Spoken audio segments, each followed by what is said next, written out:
2006 കണക്കിനെ അപേക്ഷിച്ച് നോക്കുമ്പോൾ, സീതാമകൃഷ്ണൻ്റെ കണക്കിനെ അപേക്ഷിച്ച് നോക്കുന്ന സമയത്ത് ഒരു കുറവുണ്ടായിരിക്കുന്നതായിട്ട് കാണാൻ സാധിക്കുന്നു ഇടതുപക്ഷത്ത്. അതേസമയം PV അൻവറിൻ്റെ ഇമ്പാക്റ്റാണ് ഇതിൽ ഏറ്റവും ശ്രദ്ധേയമായത്.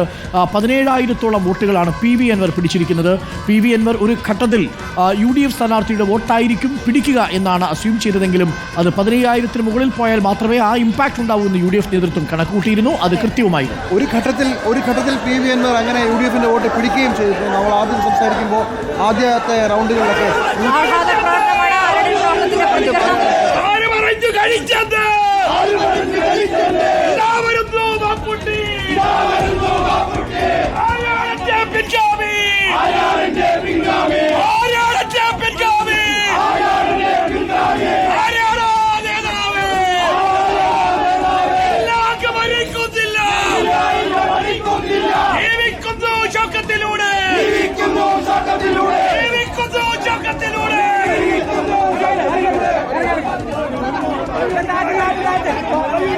ഈ തെരഞ്ഞെടുപ്പിൽ ആര്യാടൻ ഷൗക്കത്തിനെ മണ്ഡലത്തിൽ മത്സരിപ്പിക്കണം എന്ന് പറഞ്ഞ പ്രധാനപ്പെട്ട നേതാക്കളിലൊരാളാണ് PK ബഷീർ.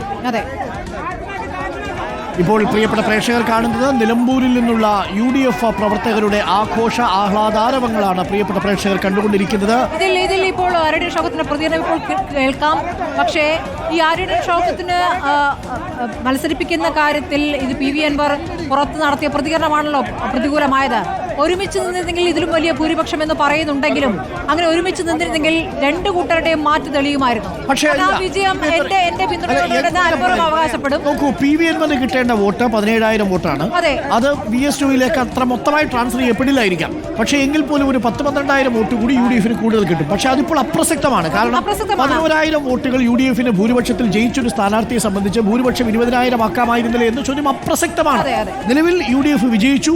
ഇത് രാഷ്ട്രീയമായി UDF 100%. ഇതിൽ PV അൻവറിനും രാഷ്ട്രീയമായ നഷ്ടമല്ല.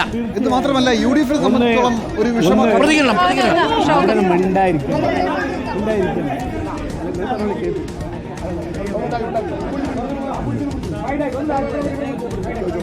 ഡീലിമിറ്റേഷന് ശേഷം ചോക്കാടും കാളികാവും ചാലിയാർ പഞ്ചായത്തും ഈ നിയോജകമണ്ഡലത്തിൽ നിന്ന് നഷ്ടപ്പെട്ടതിന് ശേഷം UDF-ലെ ശക്തി കേന്ദ്രങ്ങളായ ഈ 3 പഞ്ചായത്തുകളും നഷ്ടപ്പെട്ടതിന് ശേഷം എൻ്റെ പിതാവിന് 2011 ലഭിച്ച ഭൂരിപക്ഷം 5,000 ചില്ലാനം വോട്ട്, 6,000 വോട്ടോളമാണ് എൻ്റെ പിതാവിന് ഭൂരിപക്ഷം ലഭിച്ചത്. അതിനുശേഷം 2 തവണയും UDF-ന് നഷ്ടപ്പെട്ട സീറ്റാണിത്. ആ സീറ്റ് ഞങ്ങൾ പ്രതീക്ഷിച്ചൊരു ഭൂരിപക്ഷത്തിൽ 10,000-ന് മുകളിൽ ഭൂരിപക്ഷത്തിന് തിരിച്ചു പിടിക്കുകയാണ്. 10,000-ന് മുകളിൽ തിരിച്ചു പിടിക്കുകയാണ്. ഈ വിജയം ഇത് കേരളത്തിലെ ജനങ്ങളുടെ വിജയമാണ്.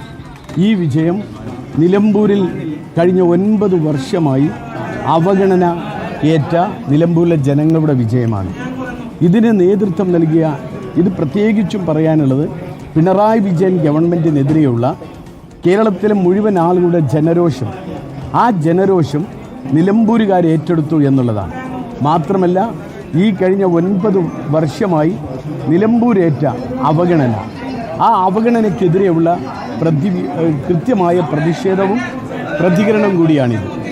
ഒരിതിന് എന്നെ വോട്ട് ചെയ്ത് വിജയിപ്പിച്ച മുഴുവൻ ആളുകൾക്കും, ഇതിന് നേതൃത്വം നൽകിയ UDF-ൻ്റെ നേതാക്കന്മാർക്കും, താഴെത്തട്ട് വരെയുള്ള പ്രവർത്തകർക്കും, ബൂത്ത് തലത്തിലുള്ള ചെയർമാൻ കൺവീനർമാർക്കും, പഞ്ചായത്ത് നിയോജകമണ്ഡലം തലത്തിലെ ചെയർമാൻ കൺവീനർമാർക്കും എല്ലാവർക്കും നന്ദി രേഖപ്പെടുത്തുകയാണ്. ബാക്കി വിശദമായി പിന്നീട് നമുക്ക് സംസാരിക്കാം. അതെ,